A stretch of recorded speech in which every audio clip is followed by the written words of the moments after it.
My lovely dear students, welcome back to my channel. तो अभी तक हम लोगों ने इनर्शिया के बारे में जाना कि इनर्शिया क्या होता है। इनर्शिया जो है किसी भी बॉडी को अपने स्टेट से चेंज लाने में रेसिस्ट करता है, रोकता है। अगर कोई भी बॉडी अपने स्टेट में है तो वो इसी स्टेट में बना रहना चाहता है, और अगर उसे चेंज लाने की कोशिश करेंगे तो वो जो टेंडेंसी है, वो प्रॉपर्टी है, उसी को हम कहते हैं इनर्शिया। जैसे कोई भी ऑब्जेक्ट अगर मोशन में है तो वो मोशन में ही रहना चाहती है, और इसी टेंडेंसी, इसी प्रॉपर्टी को हम लोग इनर्शिया नाम देते हैं। तो कोई भी ऑब्जेक्ट अपनी अवस्था में ही बना रहना चाहता है, अपनी अवस्था को चेंज नहीं करना चाहता है, अपने स्टेट में बदलाव नहीं लाना चाहता है, और इस टेंडेंसी को ही इनर्शिया कहा गया है। Rest of inertia, motion of inertia के बारे में हम लोगों ने जाना। तो आइए इनर्शिया से रिलेटेड कुछ क्वेश्चन करते हैं। When a toothpaste tube is squeezed itself, change the force responsible for this is an example of। तो जब हम लोगों के घर में टूथपेस्ट खत्म होने वाला होता है, तो जब ब्रश करना होता है तो हम लोग क्या करते हैं, उसको स्क्यूज्ड करते हैं, उसको ऐसे मोड़ते हैं लपेट करके, और लपेट करके क्या करते हैं, फोर्स लगाते हैं। तो वो फोर्स एक ही डायरेक्शन में लगाते हैं। जिस तरह उसका मुंह खुला हुआ रहता है, पीछे से करके मोड़ते मोड़ते जा करके उसका क्या करते हैं, उसको दबाते हैं, तो उसका आगे वाला जो है पार्ट से टूथपेस्ट निकलता है। तो ये किस प्रकार का फोर्स होगा, कौन सा टाइप का फोर्स होगा, a balanced force. Balanced force में क्या होता है, बॉडी पे इक्वल फोर्स लगता है, इक्वल एंड अपोजिट फोर्स लगता है दोनों तरफ से। सेंट्रीपिटल फोर्स में क्या होता है, सेंट्रीपिटल फोर्स में सर्कुलर पाथ पे सेंट्रीपिटल फोर्स लगता है, तो ये भी नहीं होगा। अनबैलेंस्ड फोर्स, हाँ अनबैलेंस्ड फोर्स होगा। तो इसका जो आंसर है ये फोर्स फोर्स नहीं होगा, अनबैलेंस्ड फोर्स हो जाएगा। सेंट्रीपिटल जो है वो सर्कुलर मोशन के अंदर होता है, और ये सेंट्रीफ्यूगल फोर्स जो है वो सर्कुलर मोशन में ही लगता है, लेकिन बाहर की ओर लगता है, और सेंट्रीपिटल फोर्स जो है वो अंदर की ओर लगता है। तो आइए सेकेंड क्वेश्चन समझते हैं कि क्या है। The inertia of object tends to cause an object. Inertia का टेंडेंसी क्या कहता है किसी ऑब्जेक्ट के बारे में, the inertia of object tends to cause an object to increase its speed, to decrease its speed, to resist a change in its state of motion.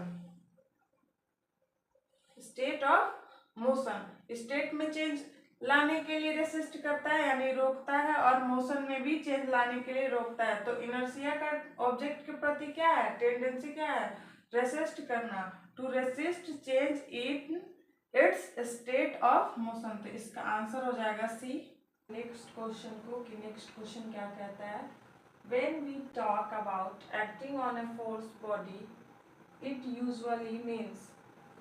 कोई भी ग्राउंड पे ऑब्जेक्ट रखा हुआ है जो कि रेस्ट पे है, अभी रेस्ट पे है, लेकिन इस पे एक फोर्स काम कर रहा है, तो इसका फोर्स क्या हो जाएगा, force is equals to not, force net not zero हो जाएगा, इसीलिए ये अनबैलेंस्ड फोर्स हो जाएगा। अगर इधर से भी उतना ही फोर्स लगता तो इक्वल एंड अपोजिट फोर्स लग के इसका क्या हो जाता, जीरो हो जाता, तो बैलेंस्ड फोर्स होता। F is equals to zero होता, वेलोसिटी जीरो होता, v जीरो होता, तो ये बैलेंस्ड फोर्स होता। लेकिन ये F नेट जीरो नहीं हो रहा है, इस पे कोई फोर्स लग रहा है। Acting on a force body, it usually means unbalanced force. Next question देखिएगा क्या कहता है, ए passenger in a moving train to passes a coin which falls behind him. This show that the motion of a train of is a passenger in moving train to passes a coin which falls behind. एक passenger है, मान लीजिए कि ये train है, ये train है,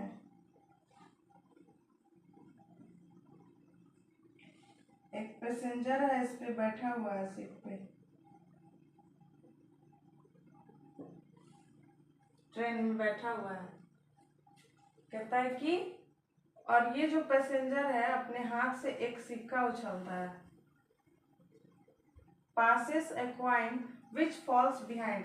ये क्या करता है कि एक सिक्का उछलता है, ट्रेन तो आगे आ रही है, ट्रेन जो है आगे आ रही है और वो क्या करता है, एक सिक्का उछलता है। सिक्का उछलने के बाद क्या होता है, देखिए, which falls behind, सिक्का जो है उसके हाथ में ना गिर करके ये सिक्का पीछे गिर जाता है, सीट पे गिर जाता है ये सिक्का। तो कहता है कि him falls behind him, उसके पीछे गिरता है। तो this so that the motion of A train of each, कौन सा मोशन होगा, ट्रेन का कौन सा मोशन होगा, एक्सेलरेटेड मोशन होगा, यूनिफॉर्म मोशन होगा, रिटार्डेड मोशन होगा या सर्कुलर मोशन होगा। सर्कुलर मोशन तो एकदम नहीं होगा क्योंकि सर्कुलर मोशन सर्कुलर पाथ पे होता है। रिटार्डेड मोशन भी नहीं होगा क्योंकि बैकवर्ड मोशन होता है। यूनिफॉर्म मोशन, यूनिफॉर्म मोशन अगर होता तो भी जितना है, मान लीजिए 2 मीटर पर सेकेंड से होता तो यू भी उसका 2 मीटर पर सेकेंड से होता, दोनों इक्वल होता, कोई चेंज नहीं होता यूनिफॉर्म मोशन में, ये होता। और यूनिफॉर्म मोशन होता तो ट्रेन अगर यूनिफॉर्म मोशन से आ रही होती तो सिक्का जब उछाला था, ये जो पैसेंजर है सिक्का को जब उछाला था तो सिक्का उसके हाथ में गिरता, लेकिन यूनिफॉर्म मोशन भी नहीं होगा, एक्सेलरेटेड मोशन होगा। एक्सेलरेटेड मोशन क्यों होगा, क्योंकि इसमें वेलोसिटी में चेंज आया। जैसे मान लीजिए कि यहाँ पे 2 मीटर पर सेकेंड से चल रही थी, इसका वेलोसिटी, इसका मान लीजिए u is equal to 2 metre per second था। जब सिक्का उछाला था तो 2 मीटर पर सेकेंड से चल रहा था, लेकिन जब ऊपर सिक्का गया, ऊपर यहाँ सिक्का गया तो अचानक से इसका वेलोसिटी इंक्रीज हो गया, v इसका 5 हो गया, 5 मीटर पर सेकेंड। तो यहाँ पे क्या हुआ, वेलोसिटी 3 मीटर पर सेकेंड इसका इंक्रीज हुआ। तो इंक्रीज, जब वेलोसिटी बढ़ा तो स्पीड में ट्रेन जब हुई, तो इसीलिए जब ट्रेन स्पीड में हुई तो सिक्का क्या हो गया, पीछे चला गया। तो ये होगा एक्सेलरेटेड मोशन। तो आइए समझते हैं अगला क्वेश्चन को, क्वेश्चन नंबर 5। तो आइए देखते हैं नेक्स्ट क्वेश्चन को कि नेक्स्ट क्वेश्चन क्या कहता है। A water tanker filled up to 2/3 of its, 2/3 हिस्सा जो है वाटर टैंक का भरा हुआ है। With water is running with a uniform speed when our brakes are suddenly applied, the water in its tank would। Question कह रहा है कि एक वाटर टैंक है, एक वाटर टैंक है, इसका जो है 2/3 हिस्सा जो है भरा हुआ है, इसका भरा हुआ है इतना हिस्सा, इसको ऐसे करते हैं, इसका इतना हिस्सा जो है भरा हुआ है। तो यूनिफॉर्म मोशन उसका रनिंग कर रहा है, यूनिफॉर्म मोशन है, उसका यू भी और बी भी दोनों इक्वल है, कुछ भी होगा, मान लीजिए 2 2 दोनों इक्वल है, यूनिफॉर्म मोशन से आगे बढ़ रहा है। व्हेन अ ब्रेक्स सडनली, अचानक से क्या करता है, ब्रेक्स लगाता है अचानक से। मान लीजिए कि ये यूनिफॉर्म वेलोसिटी से आगे बढ़ रहा था, अचानक से ब्रेक्स लगा देता है तो क्या होगा, ये पानी ऊपर की ओर मूव करेगा। क्यों, क्योंकि इसके अंदर इनर्शिया ऑफ मोशन है। वाटर में, वाटर में क्या है, इनर्शिया ऑफ मोशन, क्योंकि अभी कुछ देर पहले क्या था, वाटर यूनिफॉर्म मोशन में था, वाटर जो था यूनिफॉर्म मोशन में था। और इनर्शिया ऑफ मोशन क्या कहता है कि कोई भी ऑब्जेक्ट अगर मोशन में है तो वो मोशन में ही रहना चाहेगी, गति में ही रहना चाहेगी, वो अपनी स्टेट को चेंज जल्दी नहीं करना चाहेगी। और ये पानी का हैवी अमाउंट है तो और जल्दी चेंज नहीं कर पाएगी, तो पानी क्या होगा, मोशन के चलते आगे की ओर बढ़ जाएगा। और अचानक से यहाँ ब्रेक लगाने के कारण गाड़ी तो तुरंत रुक जाएगी, लेकिन इसका जो इनर्शिया ऑफ मोशन है इसके चलते पानी क्या होगा, आगे की ओर बढ़ जाएगा। अगर ये टैंकर फट जाता, मान लीजिए कि यहाँ से इसका ढक्कन लगा हुआ है, ढक्कन खुला रहेगा तो पानी सब क्या होगा, बाहर निकल जाएगा और जो ड्राइवर है उसको इंजरी भी हो सकती है, एक बड़ा सा हादसा हो सकता है।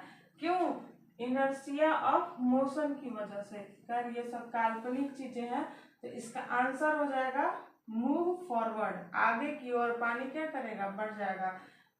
टैंकर के रुकने के बाद भी इनर्शिया ऑफ मोशन की वजह से जो है वो ऐसा होगा। नेक्स्ट क्वेश्चन आइए देखते हैं। The inertia of a moving object depends on. Inertia जो है वो मास के पॉइंट ऑफ व्यू से मेजर किया जाता है, देखा जाता है। मेजर तो नहीं कहेंगे, देखा जाता है। जिसका मास जितना ज्यादा है उसका इनर्शिया उतना ज्यादा होता है, जिसका मास जितना कम है उसका इनर्शिया है उतना कम होता है। जैसे मान लीजिए कि ये ट्रक है, इसका इनर्शिया बहुत ज्यादा होगा, इनर्शिया इसका बहुत ज्यादा होगा। क्यों, क्योंकि इसका मास बहुत ज्यादा है।